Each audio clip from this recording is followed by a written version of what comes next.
Hello students, welcome to my English language and literature channel. বন্ধুরা তোমাদের অনেকেই English grammar বা ইংলিশ টপিকটা বা ইংলিশ সাবজেক্টটা নিয়ে খুব চিন্তিত থাকো। তো সেই জন্য আমি ভাবলাম এতদিন তোমাদের কম্পিউটারে আমি স্ক্রিন শেয়ার করে অনেক ভিডিও দিয়েছি। হঠাৎ ভাবলাম যে আমি নিজের সামনে এসে তোমাদেরকে পড়িয়ে দেখি তোমরা কতটা ইন্টারেস্টেড এক্সাইটমেন্ট হও। সো বেসিক্যালি আজকে আমি ভাবছিলাম যে তোমাদেরকে কি করাই। তো আমার মনে হলো যে ইংলিশ গ্রামারটা অনেকের সমস্যা থাকে, তো ইংলিশ গ্রামারের ফার্স্ট ক্লাস হিসেবে আমি একটা ইন্ট্রোডাকশন ক্লাস তোমাদের সামনে প্রেজেন্ট করছি। তো দেখো, ইংলিশ গ্রামার এই বানানটা সবাই খেয়াল রাখবে যে এখানে এ হয়, ই কিন্তু হয় না। তো অনেকে ভুল করো তোমরা, আমার এটা এক্সপিরিয়েন্স থেকে আমি অনেক স্টুডেন্টকে দেখেছি GRA লিখে। তো তোমরা GRA লিখবে, ঠিক আছে? তো এবার বিষয় হচ্ছে যে ইংলিশ গ্রামারে আমাদের পড়তে হয় কি, দেখো প্রত্যেকটা ল্যাঙ্গুয়েজের একটা গ্রামার থাকে, একটা ব্যাকরণ থাকে, কারণ প্রত্যেকটা ল্যাঙ্গুয়েজ বলা হয় কি ভেরি স্ট্রাকচার্ড। প্রত্যেকটা ল্যাঙ্গুয়েজ ভেরি স্ট্রাকচার্ড।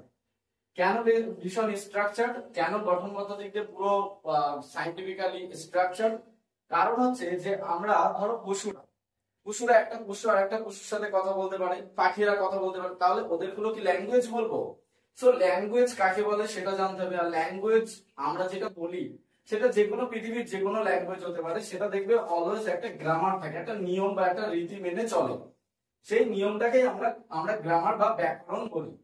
এবার হচ্ছে যে ইংলিশ গ্রামার বা ব্যাকরণ যদি আমরা শিখতে চাই, যদি বলি যে ইংলিশ গ্রামার ব্যাকরণ আমি কমপ্লিটলি শিখবো, একদম কোনো যেন আমার সমস্যা না হয়, তাহলে তোমাকে জানতে হবে যে একটা ল্যাঙ্গুয়েজ শুরু হয় কি থেকে? লেটার থেকে। আমরা যে কোনো ল্যাঙ্গুয়েজ, সেটা ফ্রেঞ্চ হতে পারে, ইংলিশ হতে পারে, বেঙ্গলি হতে পারে, হিন্দি হতে পারে, any kind of language, you have to start from letters, right? তো তোমাকে লেটার থেকে শুরু করে তোমাকে যেতে হবে কোন পর্যন্ত? একটা প্যারাগ্রাফ লেখার ক্ষমতা অর্জনের পর্যন্ত। তোমাকে একটা প্যারাগ্রাফ যতদিন তুমি লিখতে না পারছো ততদিন তোমাকে ল্যাঙ্গুয়েজটা শিখে যেতে হবে। তো ফার্স্ট অফ অল তুমি যদি লেটার্সে শেখো, তাহলে আমি যেহেতু ইংলিশ ল্যাঙ্গুয়েজটার কথা বলছি, তাহলে দেয়ার আর 26 লেটার্স, রাইট? সেখানে 26টা লেটার্স আছে। এবার যদি প্যারাগ্রাফের এখানে যাও, তাহলে প্রত্যেকটা প্যারাগ্রাফ সেন্টেন্স স্ট্রাকচার দিয়ে ইংলিশের যে স্ট্রাকচার আছে সেটা হচ্ছে S plus V plus O। এর পাশে তোমরা এটসেট্রাটা লিখতে পারো, S plus V plus O plus etc। So subject, verb, object etcetera, এই সেন্টেন্স প্যাটার্নে আমাদেরকে লিখতে হয়। যদি এটা বেঙ্গলি হতো, যদি এটা বাংলা প্যারাগ্রাফ আমরা লিখতাম, তাহলে বাংলা প্যারাগ্রাফের বাক্যগুলো দেখবে প্রথমে সাবজেক্ট থাকে, তারপরে ও থাকে, তারপরে ভি থাকে, তারপরে ইটিসি থাকে। সো দেখো, দেয়ার আর ডিফারেন্স। আমাদের যে ইংলিশ স্ট্রাকচার এবং বেঙ্গলি স্ট্রাকচার, সেখানে কিন্তু একটা ডিফারেন্স আছে। তো সেই জন্য আমাদের বেঙ্গলি মিডিয়ামের স্টুডেন্টদের অনেক সময় বাক্যর গঠন বলার সময় আমাদেরকে বা স্পোকেন ল্যাঙ্গুয়েজে প্রবলেম হয়ে থাকে, তাই তো, রাইট? এবার ব্যাপারটা হলো, আমি আজকে যেটা নিয়ে আলোচনা করতে যাচ্ছি, তোমরা যদি কমপ্লিটলি 100% ইংলিশ গ্রামারটা কমপ্লিটলি শিখতে চাও, তাহলে at first you have to know about the letters. Because এই লেটারের মধ্যে এমন অনেক জিনিস আছে যেগুলো তুমি না শিখলে ভবিষ্যতের পরপর যে ক্লাসগুলো বা পরপর যে গ্রামারের বিষয়গুলো আছে সেগুলো কোনোদিনই বুঝতে পারবে না। তো তোমাকে যদি আমি 26টা লেটার্স লিখি, ধরো আমি লিখলাম ABC, আমি ক্যাপিটালে লিখছি DHAISWZ।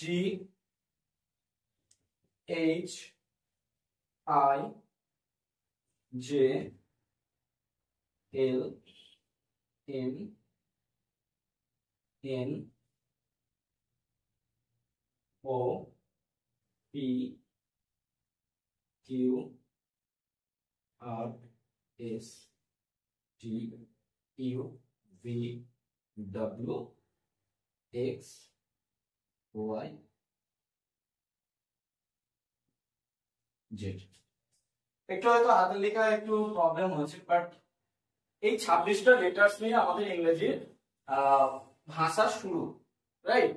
এবার ব্যাপারটা হচ্ছে এই 26টা লেটারে কি শেখার আছে, কি গ্রামার আছে। দেখো, লেটার্সই হচ্ছে এমন জিনিস, বর্ণ বা বর্ণমালা, সেটা দিয়েই কিন্তু যে কোনো ল্যাঙ্গুয়েজ শুরু হয়। তাই তোমাকে আগে লেটার্স গুলো ভালো করে জানতে হবে। তোমাকে প্রথমে বলি, যদি এই একটা ABCD এগুলোকে বলা হয় লেটার। যদি সবগুলোকে বলি তাহলে লেটার্স, সেটা প্লুরাল। এবার সবগুলোকে একসাথে এই ফ্যামিলিটাকে, এই আমরা যেমন প্রত্যেকটা একটা ফ্যামিলির প্রত্যেককে কি বলি? মেম্বার। আর যখন পুরো পরিবারটাকে বলি তখন বলি ফ্যামিলি। তো তাহলে মনে রাখবে তখন আমরা যদি আমরা এই পুরো লেটার্স গুলোকে একসাথে বলি তাহলে বলি অ্যালফাবেট। তো এই জায়গাটা অনেকের সমস্যা আছে, অ্যালফাবেট কি আর লেটার্স কি। তো তখন আমরা বলি অ্যালফাবেটস। এবার যদি বলি অ্যালফাবেট মানে এসটা যদি আমি না দিই সেক্ষেত্রে কিন্তু এই একটা একটা লেটার গুলোকে অ্যালফাবেটও বলতে পারি। সো এখানে একটা জিনিস শেখার আছে, সেটা হচ্ছে কি অ্যালফাবেট কি লেটার কি। তো আশা করি এটা বোঝা গেছে। এবার আমি এই যে 26টা লেটার্স লিখেছি এটাকে দুটো গ্রুপে ভাগ করা যায়। দুটো গ্রুপ কি কি, একটা হচ্ছে ভাওয়েল গ্রুপ, একটা হচ্ছে কনসোনেন্ট গ্রুপ। কনসোনেন্ট বানান অনেকে দেখে দেখে নাও, CONSONANT। অনেকে এই জায়গাটা NE লেখে কিন্তু NE হবে না, NA। কনসোনেন্ট এটা ভাওয়েল, উচ্চারণটা ভাওয়েল, ভাউল না ভাওয়েল। তো এই ভাওয়েল আর কনসোনেন্ট এই দুটো গ্রুপে ভাগ করা হয়। ভাওয়েলের মধ্যে দেয়ার আর 5 মেম্বারস, 5টা মেম্বার আছে, আমরা প্রত্যেকে জানি A E I O U, right. আর কনসোনেন্টের মধ্যে সেখানে যদি 5টাকে আমরা বাদ দিই, 26টার মধ্যে যদি 5টা বাদ দিই তাহলে 21। তাহলে 26টার মধ্যে 5টা হচ্ছে ভাওয়েল আর 21টা হচ্ছে কনসোনেন্ট। এবার তোমরা বলবে যে এইসব তো ছোটবেলাকার বিষয় বা এইসব তো সবাই জানে, এইসব কেন শেখাচ্ছ? সেটা একটু পরে বুঝতে পারবে যে কেন আমি বলছি এগুলো। এবার বাকি যে বি থেকে মানে এইগুলো বাদ দিয়ে বাকি বি থেকে জেড পর্যন্ত যে শব্দগুলো আছে B C D F G H, ঠিক আছে, এইভাবে প্রত্যেকটা, আবার আই বাদ দিয়ে জে কে এল, বাকিগুলো হচ্ছে সবকটা কনসোনেন্ট। এবার একটা জিনিস আছে, ধরো আমি তোমাদের এবার এখানে যে রুলসটা আমি তোমাদের বলবো, দেখো মনে রাখবে ইংরেজিতে যত ওয়ার্ডস আছে পৃথিবীতে প্রত্যেকটা ওয়ার্ডস এর জন্য ভাওয়েল মাস্ট। তোমার প্রত্যেকটা ওয়ার্ডস এ ভাওয়েল থাকতেই হবে। তাহলে এটা একটা নিয়ম হলো। লেটার্স এর মধ্যে এই নিয়মটা খুব ইম্পর্টেন্ট যে আমাদের এই যে 21টা কনসোনেন্ট আছে এটা দিয়ে তুমি কোনোদিন কোনো শব্দ বানাতে পারবে না যতক্ষণ না পর্যন্ত এই 5টা ভাওয়েলের কোনো কিছু তুমি ওই শব্দের মধ্যে দেবে। ওকে। এবার যারা আরেকটা নিয়ম জানে তারা আমাকে কোশ্চেন করবে যে তাহলে স্যার স্কাই বানানে কোথায় বলুন ভাওয়েল আছে? স্কাই এর এস হচ্ছে কনসোনেন্ট, এই লেটারটা কি consonant, K consonant, Y consonant, A E I O U এই 5টার মধ্যে কোনো লেটার সেখানে প্রেজেন্ট নেই। তাহলে একটু আগে আমি যেটা বললাম যে 5টা ভাওয়েল যদি না থাকে কখনো কোনোদিন জীবনে ভাওয়েল ছাড়া উইদাউট ভাওয়েল ইংরেজিতে শব্দ বানানো সম্ভব নয়। তাহলে বলো যে স্কাই কিভাবে একটা শব্দ হতে পারে? আমরা প্রত্যেকে জানি স্কাই মানে আকাশ, এটা একটা ওয়ার্ড। তাহলে এটা কিভাবে একটা শব্দ হলো? সো এখানে আরেকটা রুলস আছে, আমি বলেছি কোনো ভাওয়েল ছাড়া ইংরেজি শব্দ বানানো কখনোই সম্ভব নয়, এটা ঠিক। এবার মনে রাখবে যে এখানে সেমি ভাওয়েল বলে একটা জিনিস হয়। সেমি ভাওয়েল অর্থাৎ এমন কিছু কনসোনেন্ট ওয়ার্ড আছে, মানে এই 21টার মধ্যে এমন কিছু লুকিয়ে আছে, এমন কিছু লেটার্স যারা কিনা এই ভাওয়েলের মতো কাজ করে। সো ভাওয়েল অবশ্যই দরকার, ভাওয়েল ছাড়া শব্দ হবে না। কিন্তু ভাওয়েল কোনটা? আমাদের এই শব্দের মধ্যে এই যে ওয়াইটা হচ্ছে ভাওয়েল। কেন ওয়াইটা, কিভাবে ভাওয়েল? এই যে 21টা শব্দ আছে কনসোনেন্ট, এই 21টার মধ্যে এই যে ওয়াই এবং ডব্লিউ, মনে রাখবে ওয়াই এবং ডব্লিউ এরা কনসোনেন্ট হলেও কখনো কখনো ভাওয়েলের মতো কাজ করে, কখনো কখনো ভাওয়েলের মতো কাজ করে, তাই এদেরকে সেমি ভাওয়েল বলে, অর্থাৎ অর্ধ ভাওয়েল, অর্ধ স্বরবর্ণ। আরেকটা কথা বলে দেই, যারা বাংলা, আমি দেখো আমি ইংরেজিটা সবসময়, যেহেতু বেঙ্গলি মিডিয়াম স্টুডেন্টস, তোমরাও যারা বাংলা মিডিয়াম স্টুডেন্টস আছো, অলওয়েজ অনেকে বলে যে বাংলা আর ইংলিশটাকে একসাথে পড়া উচিত নয়, ডিরেক্ট মেথডে পড়া উচিত। এটা ঠিক, কিন্তু তুমি যদি ডিরেক্ট মেথডে না পড়তে পারো, তোমার মিডিয়ামটা যদি বাংলা হয়ে থাকে, সেক্ষেত্রে তো তোমাকে বাংলার সাহায্য নিয়ে পড়তে হবে, আর সেটা বুঝতেও অনেক সুবিধা হবে। তো তাই যদি আমিও চাই যে তোমরা বাংলা থেকে ইংরেজিটাকে রিলেট করে পড়ো, তো সেক্ষেত্রে মনে রাখবে ভাওয়েল মানে স্বরবর্ণ আর কনসোনেন্ট মানে ব্যঞ্জন বর্ণ, মানে যেটা আমরা ক থেকে চন্দ্রবিন্দু ব্যঞ্জন বর্ণ বলি আর ক থেকে ও পর্যন্ত স্বরবর্ণ বলি, একই ভাবে সেম ভাবে এখানে ভাওয়েলটা হচ্ছে স্বরবর্ণ, কনসোনেন্টটা হচ্ছে ব্যঞ্জন বর্ণ। স্বরবর্ণ ছাড়া যেমন বাংলাতে শব্দ তৈরি করা যায় না, ইংরেজিতে ভাওয়েল ছাড়া শব্দ তৈরি করা যাবে না। সেমি ভাওয়েল ওয়াই এবং ডব্লিউ ভাওয়েলের মতো কখনো কখনো কাজ করে, তাই এটা সেমি ভাওয়েল অর্থাৎ অর্ধ স্বরবর্ণ।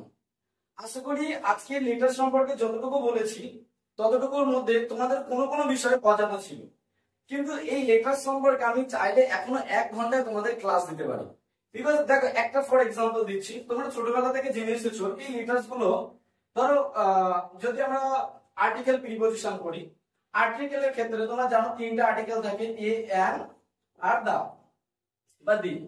এই তিনটা আর্টিকেলের মধ্যে আবার এই দা এর দুটো উচ্চারণ হয়, একটা দি একটা দা, তাই তো? তো সেটা কখন কোনটা হয়? তো এই আকাটা হয় না, কিন্তু জফলা দিয়ে দা উচ্চারণটা আসে। তো সেটা পরে নিয়ম, ওটা ওটা একটা নিয়ম। এবার দেখো এ আর এন তোমরা জানো যে ভাওয়েলের উপরে ডিপেন্ড করে, যে যদি শব্দ ভাওয়েল দিয়ে শুরু হয় তাহলে এন বসে, আর যদি ভাওয়েল দিয়ে না শুরু হয় এ বসে। এই নিয়মটাই ভুল, এটা আমাদের ছোটবেলা থেকে ভুলভাবে শেখানো হয়। সেটাও কিন্তু এই লেটার চ্যাপ্টারের মধ্যেই পড়ে। আসলে কোনো শব্দ ভাওয়েল দিয়ে শুরু হলেই যে সেটার আগে এন বসে, আর ভাওয়েল দিয়ে শুরু না হলে এ বসে, এটা ভুল। কেন বলছি? ধরো hour, H O U R, এই আওয়ার মানে কি? ঘন্টা। শুরু হচ্ছে কি দিয়ে? কনসোনেন্ট দিয়ে। এবার তোমার এর আগে ধরো তোমাকে বলবো যে আর্টিকেল বসাতে, তো তুমি এখানে এ বসাবে, কারণ তোমার টিচার শিখিয়েছে যে কনসোনেন্টের আগে এ বসাবে হয়। এটা কিন্তু ভুল হয়ে গেল। আওয়ারের আগে কোনোদিনই এ হবে না, এখানে এন হবে। আবার ধরো ফর এক্সাম্পল আমব্রেলা, আমব্রেলা এটা শুরু হচ্ছে কি দিয়ে? ইউ দিয়ে। তাহলে ইউটা কি? ইউ একটা হচ্ছে ভাওয়েল, এর আগে তুমি এন বসাবে, এটা কিন্তু ভুল হয়ে গেল, এর আগে এ হয়। সো এবার বলো, এই যে ভাওয়েল আর কনসোনেন্ট, এটা তো লেটারসেরই পার্ট, তাহলে কখন আমার ইয়ে হচ্ছে কখন এন হচ্ছে, তুমি যেটা জানো সেটা ঠিক উল্টোটা হচ্ছে। বা এই নিয়মগুলো যারা জেনে থাকে তারা তো ভালোই, মানে যারা জেনে গেছে তারা তো ভালোই, আমি যারা জানে না তাদের বলছি। সো এই লেটারসে এখনো আমাদের শেখার জন্য আরো 1 ঘন্টার একটা ক্লাস দিলে ভালো হয়। আশা করি আজকের ক্লাসে যতটুকু প্রেজেন্ট করতে পেরেছি বা যতটুকু বুঝিয়েছি তোমাদের, আশা করি অনেক কিছু শিখতে পেরেছো। তোমরা যদি চাও, কারণ এটা আমার ফার্স্ট ক্লাস, একটা ইন্ট্রোডাকশন ক্লাস ছিল তোমাদের সাথে, তোমরা যদি চাও তোমরা ক্লাসটাকে লাইক করবে এবং ক্লাসের কমেন্টে অবশ্যই লিখবে যে হ্যাঁ স্যার, তোমাকে এইভাবে ক্লাস করতে বা আপনাকে এইভাবে ক্লাস মানে করলে আমাদের ভালো হয়, তাহলে আমি করব, না হলে করবো না। সো তোমরা এই যে চ্যানেলটি আছে সার্চ করবে English language and literature with JH, এই সার্চ করে ইউটিউবে যাবে, সেখানে গিয়ে দেখবে একটা বাজ পাখির মতো একটা ডিপি আছে, সেই চ্যানেলে ঢুকে চ্যানেলটি সাবস্ক্রাইব করবে আর তারপরে আমাকে কমেন্টে জানাবে। Okay, thank you so much for watching my video.